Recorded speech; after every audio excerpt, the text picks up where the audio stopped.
Genèse chapitre 2. Ainsi furent achevés les cieux et la terre, et toute leur armée. Dieu acheva au 7e jour son œuvre, qu'il avait faite, et il se reposa au 7e jour de toute son œuvre, qu'il avait faite. Dieu bénit le 7e jour, et il le sanctifia, parce qu'en ce jour il se reposa de toute son œuvre qu'il avait créée en la faisant.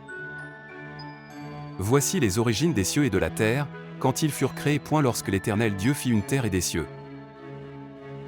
Aucun arbuste des champs n'était encore sur la terre, et aucune herbe des champs ne germait encore, car l'Éternel Dieu n'avait pas fait pleuvoir sur la terre, et il n'y avait point d'homme pour cultiver le sol. Mais une vapeur s'éleva de la terre, et arrosa toute la surface du sol. L'Éternel Dieu forma l'homme de la poussière de la terre, il souffla dans ses narines un souffle de vie, et l'homme devint un être vivant. Puis l'Éternel Dieu planta un jardin en Éden, du côté de l'Orient, et il y mit l'homme qu'il avait formé. L'Éternel Dieu fit pousser du sol des arbres de toute espèce, agréables à voir et bons à manger, et l'arbre de la vie au milieu du jardin, et l'arbre de la connaissance du bien et du mal. Un fleuve sortait d'Éden pour arroser le jardin, et de là il se divisait en 4 bras. Le nom du premier est Pichon, c'est celui qui entoure tout le pays de Havila, où se trouve l'or. L'or de ce pays est pur, on y trouve aussi le délium et la pierre d'onyx. Le nom du second fleuve est Gihon, c'est celui qui entoure tout le pays de Couche. Le nom du troisième est Hiddekel, c'est celui qui coule à l'orient de la Syrie. Le 4e fleuve, c'est l'Euphrate.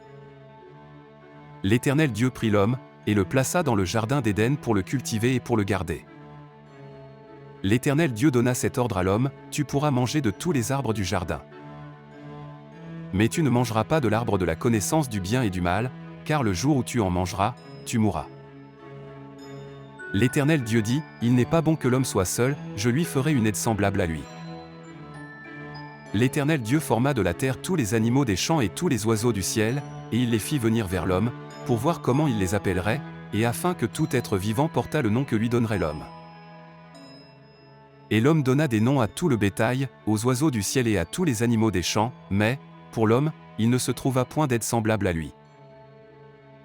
Alors l'Éternel Dieu fit tomber un profond sommeil sur l'homme, qui s'endormit, il prit une de ses côtes, et referma la chair à sa place. L'Éternel Dieu forma une femme de la côte qu'il avait prise de l'homme, et il l'amena vers l'homme. Et l'homme dit, voici cette fois celle qui est os de mes os et chair de ma chair, on l'appellera femme, parce qu'elle a été prise de l'homme. C'est pourquoi l'homme quittera son père et sa mère, et s'attachera à sa femme, et ils deviendront une seule chair. L'homme et sa femme étaient tous deux nus, et ils n'en avaient point honte.